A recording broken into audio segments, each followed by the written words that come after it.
राधे राधे दोस्तों, आज मैं आपको राधा अष्टमी की कथा और पूजन विधि किस तरीके से है इस वीडियो में बता रही हूँ। भाद्रपद मास के शुक्ल पक्ष की अष्टमी को राधा अष्टमी के नाम से जाना जाता है। राधा अष्टमी के दिन ब्रह्म मुहूर्त में उठें, स्नान कर साफ कपड़े पहनें और राधा रानी की मूर्ति को स्थापित कर दोपहर 12 बजे उनकी पूजा करें। राधा रानी का जन्म अनुराधा नक्षत्र में दोपहर 12 बजे हुआ था, इसीलिए उनकी पूजा दिन में 12 बजे करने का विधान है। और पूजा के दौरान उनकी कथा सुने, राधा स्तुति, राधा चालीसा, राधा मंत्रों का जाप करें। शाम को दीप प्रज्वलित कर आरती करें और राधा रानी को भोग लगाकर स्वयं भी भोजन ग्रहण करें। जिस प्रकार भक्तजन जन्माष्टमी का व्रत करते हैं, उन्हें राधा अष्टमी का व्रत तब भी करना चाहिए, तभी उसे इसका पूर्ण फल मिलता है। पौराणिक कथाओं के अनुसार राधा जी माता की कोख से नहीं बल्कि वृषभानु जी की तपोभूमि से प्रकट हुई थी। कथा इस प्रकार है।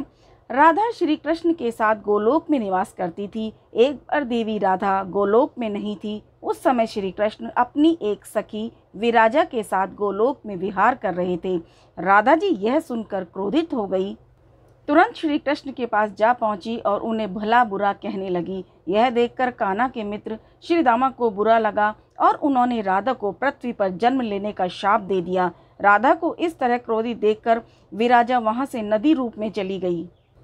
इस शाप के बाद राधा ने श्री दामा को राक्षस कुल में जन्म लेने का शाप दे दिया। देवी राधा के शाप के कारण ही श्री दामा ने शंखचूड़ राक्षस के रूप में जन्म लिया। वही राक्षस जो भगवान विष्णु का अनन्य भक्त बना और देवी राधा ने वृषभानु जी की पुत्री के रूप में पृथ्वी पर जन्म लिया। लेकिन राधा वृषभानु जी की पत्नी देवी कीर्ति के गर्भ से नहीं जन्मी।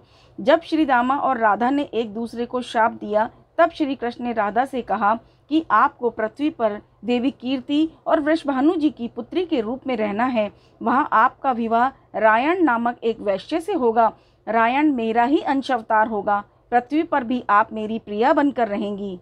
उस रूप में हमें विछोह का दर्द सहना होगा। अब आप पृथ्वी पर जन्म लेने की तैयारी करें। सांसारिक दृष्टि में देवी कीर्ति गर्भवती हुई और उन्हें प्रसव भी हुआ, लेकिन देवी कीर्ति के गर्भ में योग माया की प्रेरणा से वायु का प्रवेश हुआ और उन्होंने वायु को ही जन्म दिया। जब वह प्रसव पीड़ा से गुजर रही थी, उसी समय वहां देवी राधा कन्या के रूप में प्रकट हो गई। इस तरह देवी कन्या राधा का जन्म हुआ। सभी दोस्तों को राधा अष्टमी की बहुत बहुत बधाई। जय श्री कृष्णा।